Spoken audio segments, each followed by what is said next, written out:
Buenos días. En nombre de la Escuela Latinoamericana de Molinería y de Moulin Chemie, queremos darle la más cordial bienvenida a la jornada del día de hoy. La conferencia está titulada Conceptos y tendencias en el uso de enzimas en el trigo y sus derivados. Moulin Chemie es una empresa dedicada a buscar soluciones innovadoras de acuerdo a los altos estándares de calidad en los productos derivados del trigo. Ubicados en Alemania, cuenta con empresas productoras de toda una gama de microingredientes para la industria de alimentos. Esperamos que los conocimientos impartidos a través de la presente conferencia les sea de gran utilidad. Hola, buenos días, estimados amigos, señoras y señores. Mi nombre es Detlef Rösler, de la compañía Moulin Chemie, y tengo el gusto de hacerles una presentación sobre enzimas con el título Conceptos y tendencias en el uso de enzimas en el trigo y sus derivados.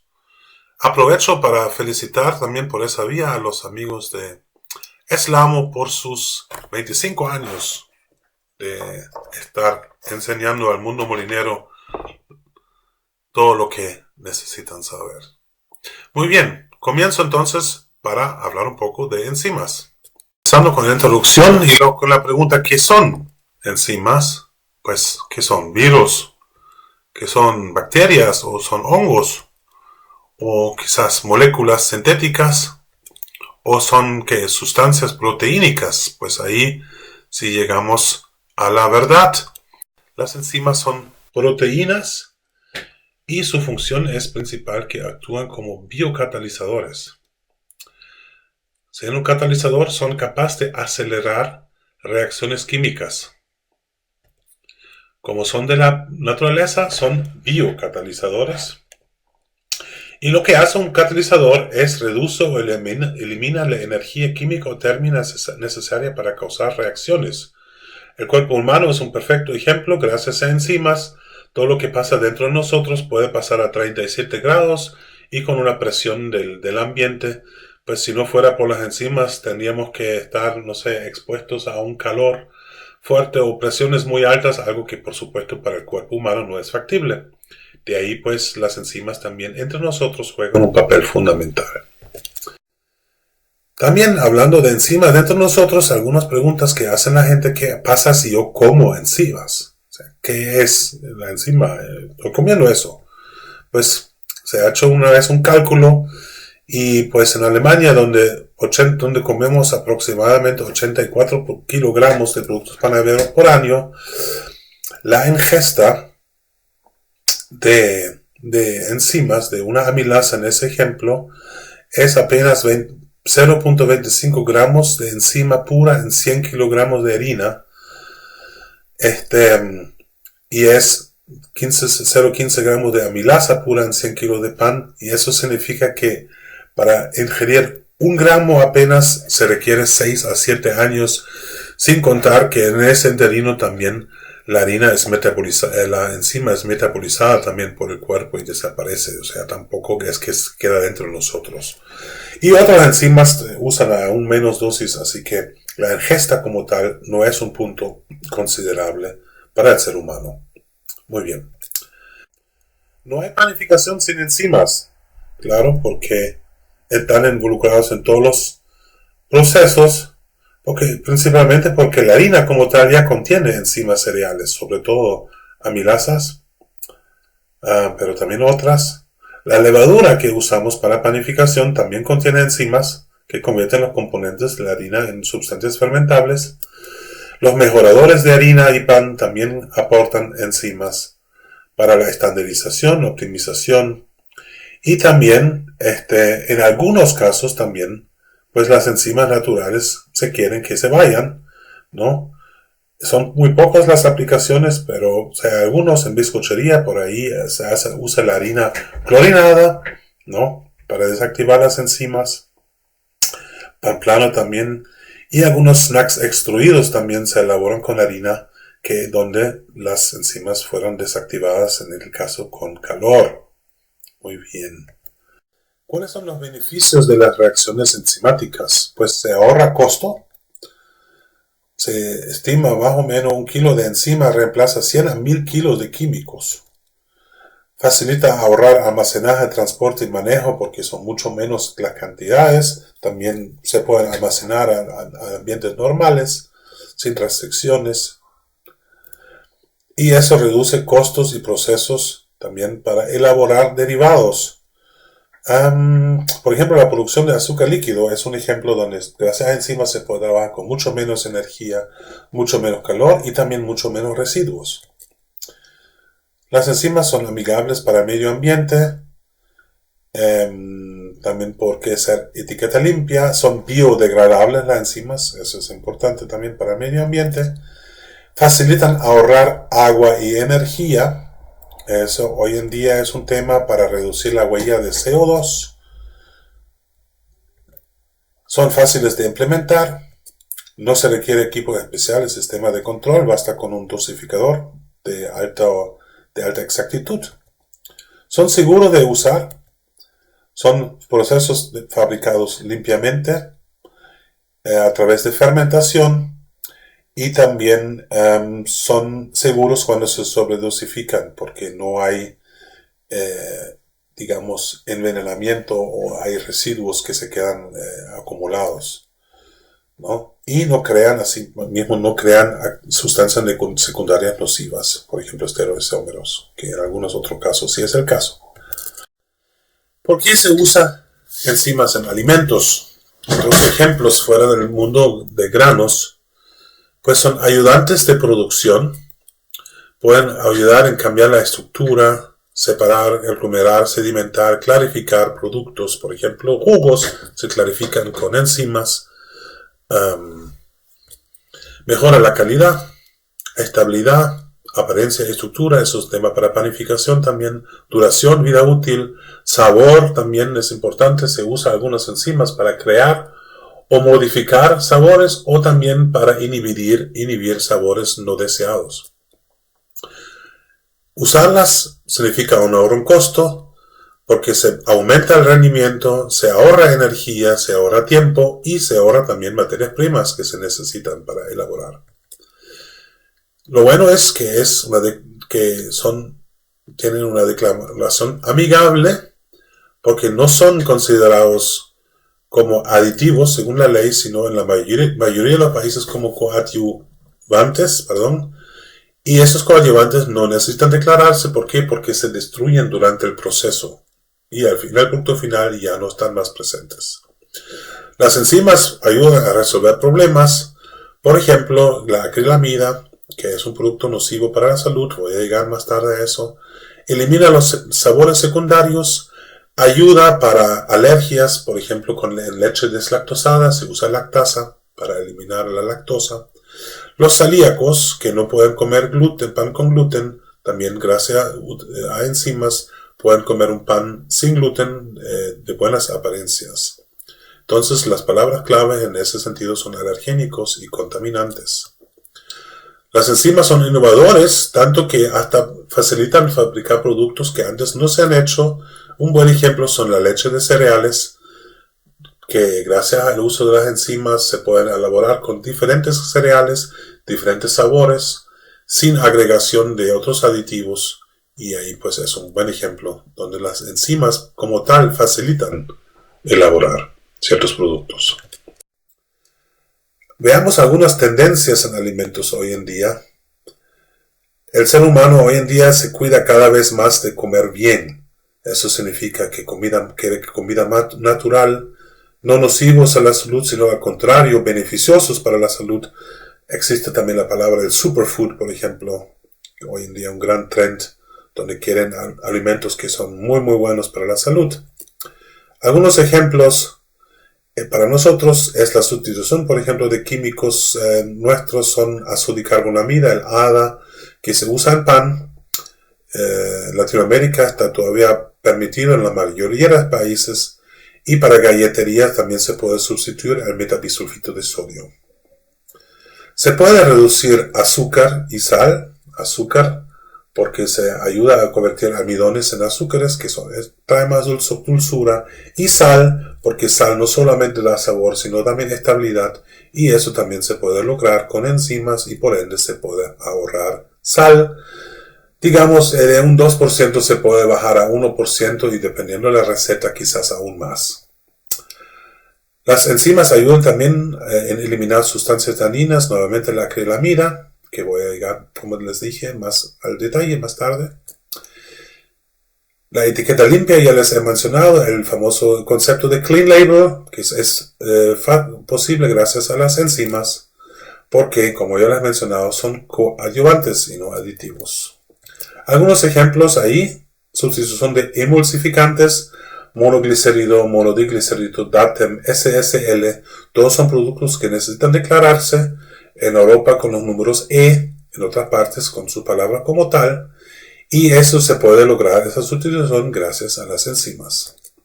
También los oxidantes, les he mencionado, el ácido de carbonamida, también existe el peróxido de calcio, antes existía el bromato, y también hasta se puede reemplazar parcial o completamente al ácido ascórbico, vitamina C. Se puede ahorrar energía, como ya he mencionado, se reduce la huella de CO2. Algunos ejemplos son en la fabricación de wafers se puede para el batido reducir el agua en un 10%. Reducir agua significa menos energía para evaporizar necesario y por ende ahorro de energía. Ahorro en tiempo también, se puede fabricar cosas más rápido, eso hace que la maquinaria gasta menos energía y se desgasta también menos y trabaja más tiempo. Hay algunos ejemplos de enzimas en alimentos, disculpen que es inglés, voy a llegar muy rápido. Algunos ejemplos: en cervecería se usa para la fermentación, estabilizar, prevenir o disminuir la espuma. En quesos, para dar estructura, sabor, se puede preservar. Se usa en dulces, en vertaza, para hacer azúcares líquidos y que se mantengan así. En huevos se puede utilizar, en sabores, en jugos y en vegetales, también conservar algunos productos alimenticios, para lípidos, en cárnicos, en pescados, en leche, para azúcares, elaborarlas o mejorar también el proceso, y no por último también en vino para clarificarlo y hacer un mejor sabor y mejor calidad del vino. Y seguramente hay centenares de otros ejemplos no mencionados aquí. Muy bien. Ahora vamos a la harina, lo que nosotros nos mueve en nuestro producto del día a día. Veamos primero entonces la composición típica de una harina de trigo, en este caso de un 0.55% de ceniza, y veamos que la gran mayoría, como ustedes también me imagino que saben, la gran mayoría es el almidón de hasta 70%. Lo bueno es, para el almidón existe una enzima que la trabaja, que es la amilasa. Luego está el agua, que por supuesto contiene, dependiendo del proceso, 12 a 14%. Después la proteína también de hasta un 14%.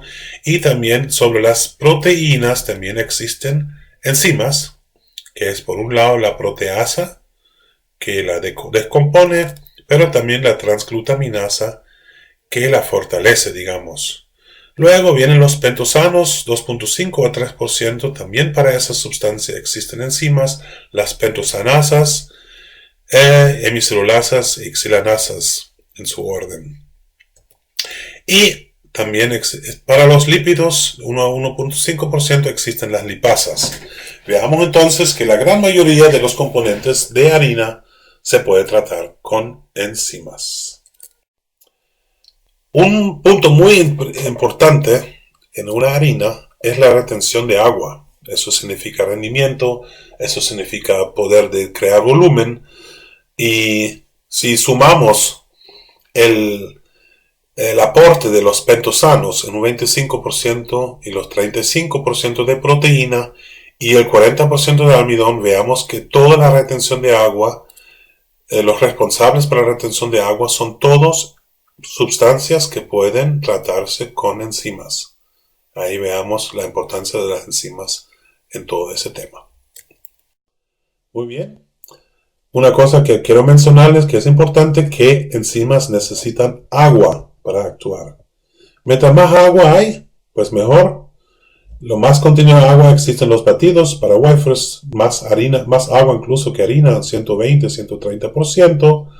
Un pan, número puedes mencionarle 60%. Luego crackers y hard biscuits tipo María, donde llegan alrededor de 20. Pero también existen aplicaciones que son cookies, que son donde el contenido de agua es tan baja que las enzimas prácticamente no pueden trabajar.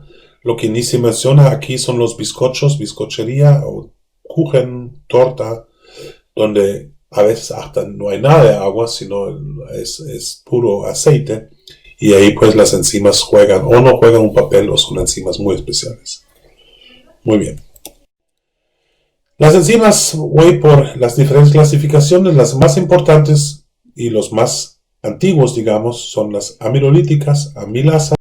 Aquí hay una cantidad de ellos. La mayoría de ellos se usan en otras aplicaciones que no sea pan. Por ejemplo, fabricación de almidones modificados, high corn fructose syrup, almíbar de fructosa, de glucosa.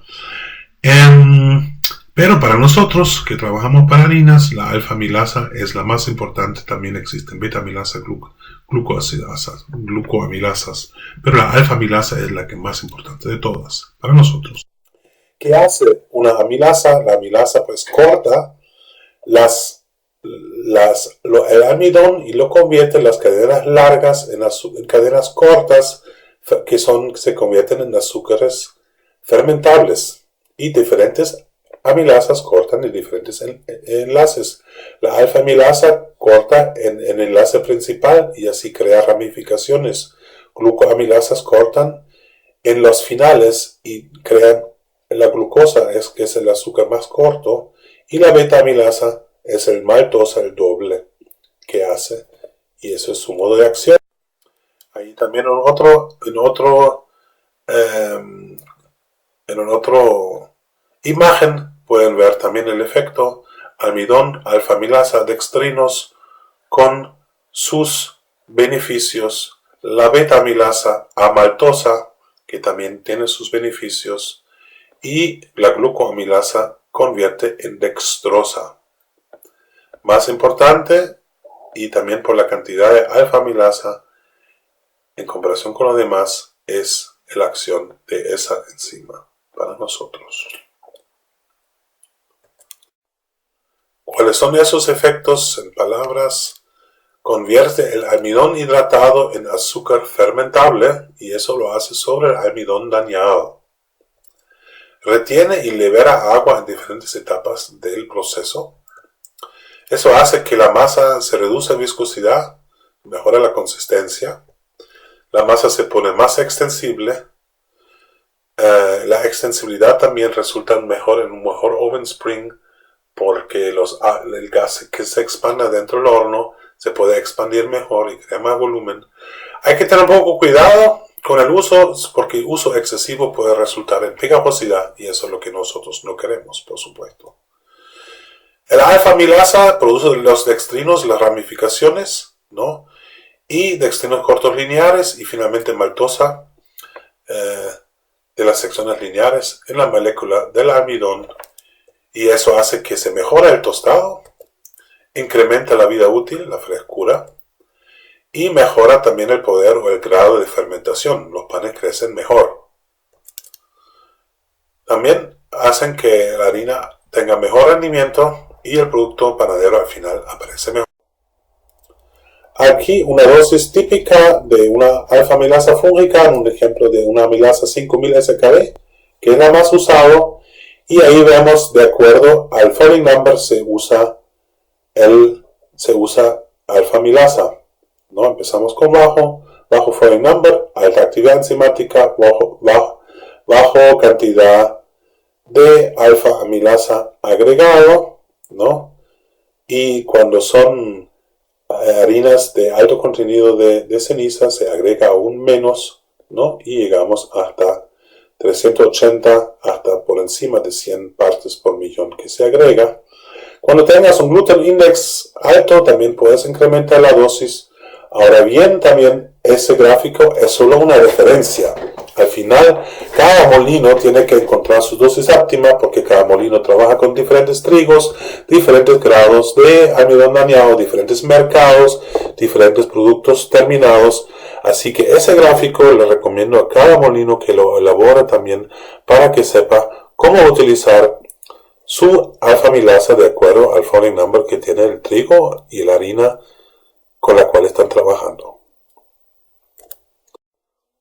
Muy bien, de las amilasas llegamos a las proteolíticas, principalmente proteasas. Eso también es importante.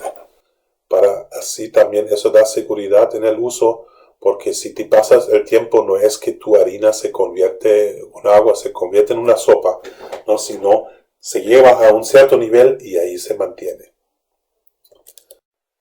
¿Cuáles son los efectos y usos? Entonces, como se degrada parcialmente la proteína, eso hace que la masa se suaviza, se relaja, reduce la elasticidad, donde nosotros definimos elasticidad como la tendencia de volver a encogerse, es menos elástica, se mantiene extensa, y eso también reduce el encoge durante el horneo, pero también importante para una galleta es que, por ejemplo, una lámina sobre la transportadora no se encoge para que luego las galletas puedan ser cortados bien de esa lámina sin que haya partes que sobresalen o por contrario se quedan encogidos. Acelera también la reacción Maillard, eso es bueno para ciertas galletas donde se requiere.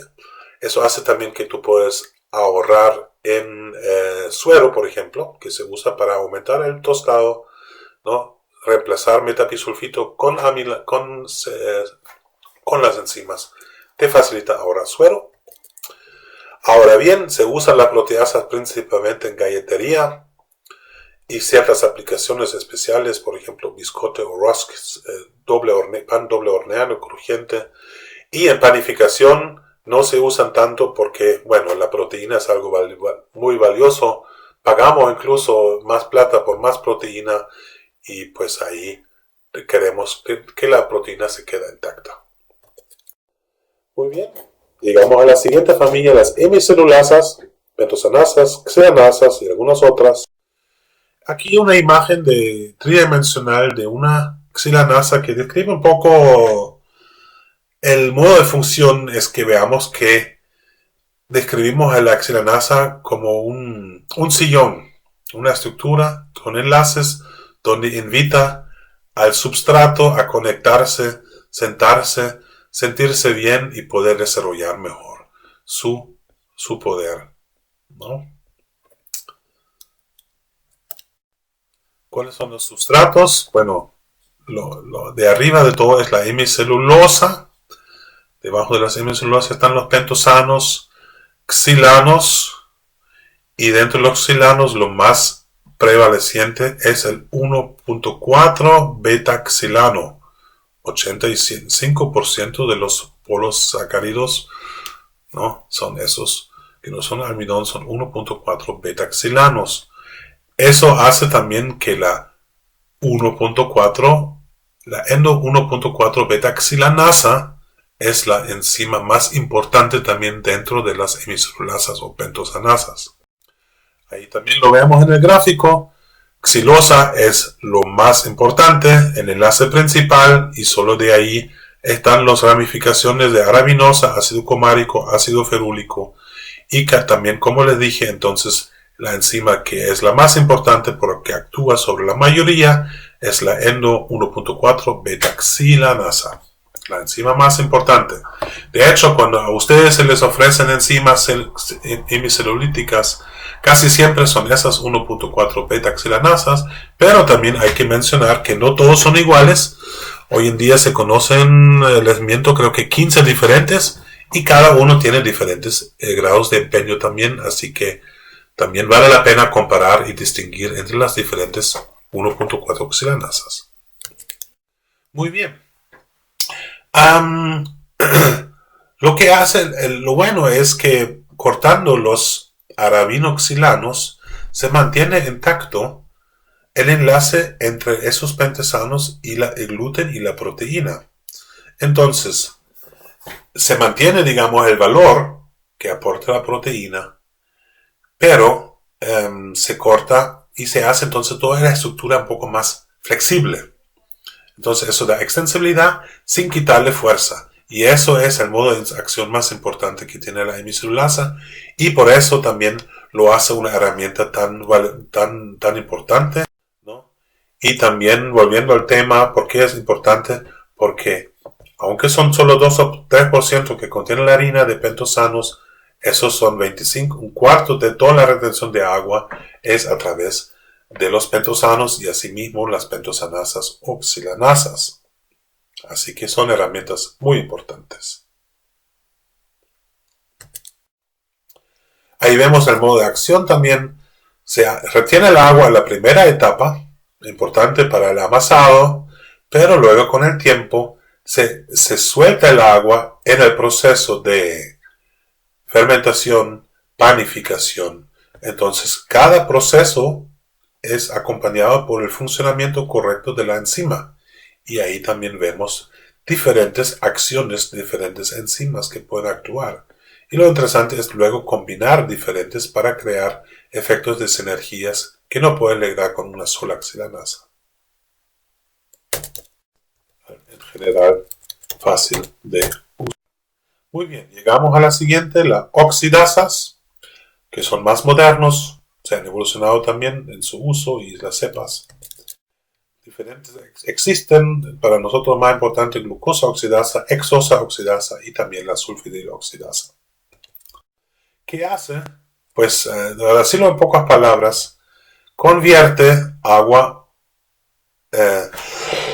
oxígeno, agua, glucosa. Gracias a la glucosa oxidasa se forma peróxido de hidrógeno. Peróxido de hidrógeno es un oxidante y ese oxidante crea enlaces entre la proteína y eso hace que se fortaleza entonces la harina, que le da más fuerza. Y eso es importante. Algo que hacen nuevamente las oxidantes y por eso también es una oxidasa. También tiene un efecto sobre el farinógrafo. Aquí veamos que la estabilidad aumenta. Y lo bueno es que aunque alimenta la estabilidad, no prolonga el tiempo, no atrasa el tiempo del desarrollo de la masa, sino se mantiene igual al inicio. Eso es bueno para el panadero que no siente que tiene que agregarle más agua, que la harina es muy difícil, se le mantiene, pero después más estable. También los que conocen los extensogramas, también pueden ver que aquí hay efectos. Sin aditivos llega una resistencia de 500, poquito más de gloxy, poquito más, con ascórbico bastante, pero combinar ascórbico y glucosa oxidasa, ahí sí logras un muy buen resultados y por eso también se dice que es una muy buena combinación y una buena opción también para harinas sin ácido bicarbonamida, que nuevamente es el oxidante que se usa para dar mayor estabilidad. Ahí vemos las propiedades de panificación entre estabilidad, color no tanto, rendimiento de volumen, estabilidad de los lados, textura, estructura de la miga, oven spring, tolerancia a fermentación, pegajosidad. Se vea que solo con ascórbico llega hasta aquí, solo con glucosa oxidasa llega aquí, pero combinar los dos, uno obtiene una significante mejora en esos aspectos importantes de calidad. Prueba de estrés también hemos aplicado tiempos largas de fermentación, 8 horas, aún así manteniendo alto contenido de levadura. Y hemos notado que gracias a glucosa oxidasa los productos mantienen su estabilidad y su volumen y no se desinflan, digamos, entonces glucosa oxidasa es una buena herramienta para fermentaciones largos de fermentación. Resumen: peróxido de hidrógeno, enlaces proteína pentosanos, incrementa la absorción de agua, seca la superficie, mejora la pestaña cuando se aplica el corte, incrementa la estabilidad y ayuda a mantener una forma apariencia de la masa en fermentaciones largas, como recién mostrado, ¿no? Es una buena herramienta para harinas con bajo gluten index, a una tendencia que estamos observando hoy en día, que las harinas son cada vez más débiles. Y como les he mencionado, es un producto clave en la sustitución del ahora discutido oxidantes a sodicarbonamida. Enzimas lipolíticas, lipasas. Hay muchas aplicaciones en otras partes también, en queso, en sabores, en fabricación de levaduras, pero también en panes, ¿no? Veamos aquí es la composición de los lípidos. 1.3% de lípidos totales es que una harina de baja contenido de ceniza contiene. Y veamos aquí lo que son los relevantes para nosotros son los bound lipids non polares y polares. Bien. Se ha determinado que para el desarrollo de un buen volumen de pan, solamente los lípidos polares dan ese beneficio. Los lípidos no polares no hacen nada, pero son lo que más contienen. Entonces de ahí viene la idea, bueno, ¿qué vamos a hacer entonces? Vamos a convertir entonces los lípidos no polares, que no aportan volúmenes, en lípidos polares, que sí lo hacen. ¿Y cómo lo hacemos? Muy bien, lo podemos utilizar lipasas para eso. Aquí vemos los modos de acciones que cortan diferentes lipasas, cortan en diferentes puntos de los lípidos. Pero todos tienen algo prácticamente en común, que convierten triglicéridos no polares en mono y diglicéridos polares. Y ahí se crea algo como emulsificantes prácticamente. Ahí vemos también el efecto sobre el volumen. Hay que mencionar también que ya existe un tratamiento, ¿no? Y con una lipasa por encima, una lipasa solo no hace la diferencia, pero sí da un buen plus para un tratamiento de una fórmula ya establecida, ¿no? Pero le sacas un premium usando lipasas. También la lipasa es una lipasa que blanquea también, la triacilipasa. Y eso es importante para los amigos de China que comen masas al vapor, que tienen que ser sumamente blancos, donde ya usan harina de una extracción de 0.4 o menos de ceniza. Y para darle el efecto plus, usan lipasas para tener luego una masa a vapor casi completamente blanca, ¿no? En resumen, entonces, se crean algo como emulsificantes, mejora la estabilidad, mejor volumen, mejora estructura de miga y un color más blanco. Eso también aplica para la reflexión, cuando la miga más cerrada parece más blanca, pero también existe la reacción química que les acabo de mencionar en el slide anterior. Mejora la estructura de masa, el volumen, siempre muy importante, suavidad de la miga, donde todavía tiene que tener cuidado cuando usas recetas con altos contenidos de grasa, sobre todo cuando usas grasas de origen animal, cebo. Hoy en día las lipasas de siguientes generaciones ya, como no cortan sobre el enlace principal, sino las ramificaciones, ya no es un tema tan crítico como antes, pero hay que tener todavía un poco cuidado cuando usas recetas de alto contenido de grasa, porque ahí todavía puede pasarte. No, en fórmulas normales ya no es un tema. Muy bien, transglutaminasa también se puede utilizar con ciertas restricciones. Voy a mencionar primero el concepto de ver sobre qué actúa sobre las proteínas, que son en el caso de la harina, sobre todo glutamina y lisina. Y lo que hace la transglutaminasa es que crea enlaces entre esos dos aminoácidos y eso da también más, digamos, una proteína más firme y por ende una harina también más firme y más fuerte. Ahora bien, el modo de acción es ciertamente limitado, es inferior incluso a un ácido ascórbico, ¿no? Se usa altas dosis también, por eso no es necesariamente la mejor opción, porque es caro de usar y no es muy efectivo.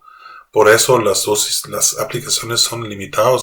Una aplicación que les puedo mencionar es que se usa en pan francés en Brasil, que es una fórmula muy muy básica, con poco azúcar, poco grasa o cero grasa, poca sal, y en esas formulaciones, digamos, pobres, la transglutaminasa todavía tiene un efecto que se puede apreciar aquí, pero, como ya les dije antes, eso ya es sobre una harina ya tratada, pero sí se obtiene un plus.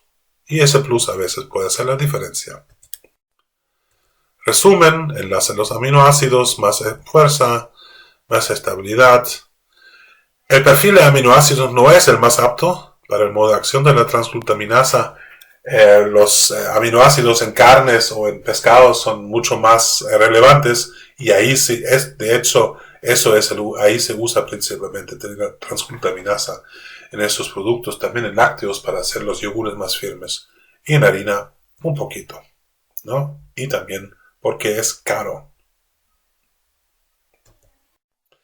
Ok, de la funcionalidad llegamos a un producto que ayuda en mejorar la salud, que es la asparaginasa para reducir acrilamida, que yo les había mencionado al principio. ¿Qué es acrilamida? Es una sustancia considerada como cancerígena, Se forma durante el loneo a través de la reacción entre el aminoácido asparagina y azúcares reductores, y eso también se llama la reacción Maillard. Y mientras más fuerte el tostado, más formación de acrilamida hay. Donde eso es el mayor problema es en papas, y asimismo el producto tostado de mayor riesgo son las papas fritas. De hecho, hoy en día las compañías transnacionales de comida rápida que venden papas fritas, que yo sepa, todos de ellos ya usan asparaginasa para sus productos para bajar la carga de acrilamida en su producto final. Pero también en harinas de trigo hay ciertos contenidos más altos en wafers, galletas y pan crujiente de Suecia, el knäckebröd, y ahí también se usa hoy en día. ¿Cómo se le puede reducir entonces acrilamida? Bueno, puedes reducir la temperatura, pero ahí también reduces el tostado, que no es necesariamente la mejor opción para ciertos procesos. Se puede usar procesos con esponja, fermentación con levadura, como se suele hacer con las galletas de soda, por ejemplo. Se puede eliminar bicarbonato de amonio, también, ahí también puedes reducir. Usar materias primas con bajo contenido de aspargino, no siempre posible, como en el caso de las papas. Pero también la mejor forma, y digamos, para no impedirlos con los procesos, es descomponer la aspargina con enzima, y que es con la asparaginasa. Aquí un ejemplo de dosis. Se ve ya con 500 unidades de asparaginasa se puede reducir la acrilamida en una cuarta parte, y se observa que aunque luego se aumenta, no necesariamente hay una baja, y eso nos da la conclusión que existe una dosis óptima que no hace falta, que no se debe sobrepasar. Aquí hay ejemplos. En el rojo vemos el contenido de acrilamida sin enzima, y en la parte azul, después de usar una acrilamida, a la izquierda con pan tipo sueco, crujiente, y en la derecha con wafers. Y se nota la diferencia, es bastante. Muy bien, señores, llegamos al resumen, ¿no? Y aquí un ejemplo nuevamente, como veamos cómo se puede evolucionar, digamos, la calidad de un pan con aditivos. A la izquierda vemos la diferencia, sin nada de aditivos. Después, tratamiento básico con ácido ascórbico y alfa-amilasa. Luego se agrega xilanasa, y en el del lado más derecho se agrega también glucosa, oxidasa y lipasa. Y ahí pues al final llegas a un pan bien desarrollado, buena forma, buena amiga, y en un incremento de rendimiento que compensa incluso el gasto para los aditivos. Y eso es importante y es clave también para justificar su uso, ¿no? Muy bien, ahí ven las diferencias en resumen. Y para resumir, también en palabras, son las herramientas, me atrevo a decir, más importantes para un buen tratamiento de harinas. Son sustancias naturales y limpios, provienen de la naturaleza, también es muy importante. En la mayoría del mundo no necesitan declararse. Son los productos clave para el concepto de clean label, etiqueta limpia. Son seguros de usar, todos tienen el estatus GRAS, Generally Recommended as Safe, reconocidos como seguros. También significa que pues no hay residuos también nocivos que se crean. La tolerancia a sobredosificación es buena, los efectos de sobredosificación no son dañinos, en fin, seguros. También existen diferentes fuentes, principalmente fungales y bacterianas. Y los ya mencionados tipos más usados son amilasas, xilanasas, para galletas proteasas, oxidasas y lipasas. Y para una mención de un costo, dependiendo de cuánto se agrega y qué se agrega, un costo de cada uno de 1 centavo hasta 15 centavos por un saco de harina. Cuando lo combinas llegas, por supuesto, a un poquito mejor. Y lo bueno es que, aunque hemos descubierto algunos muy importantes, todavía faltan por descubrir muchísimas. Se estiman que ya se conocen 5.000 de 25.000. Y bueno, espero que quizás en una otra presentación les puedo mencionar otras nuevas enzimas que hemos descubierto mientras tanto. Y por ahora, muchas gracias por su tiempo. Si quieren saber un poco más mejor cómo se pueden utilizar enzimas, para qué y cuándo y cómo, les invito a accedan a nuestro navegador en internet. Ahí está la dirección. También pueden buscar Navigator Müllenchemie en Google. Ahí lo van a encontrar. Y no por último, les paso algunos enlaces también donde usted puede acceder a más información. Y muy bien. Muchas gracias por todo. Gracias por escucharme. Y nuevamente saludos también a los amigos de Eslamo. Y aquí les saludo desde Alemania. Siempre a sus órdenes. Mucho gusto. Que lo pasan muy bien. Muchas gracias.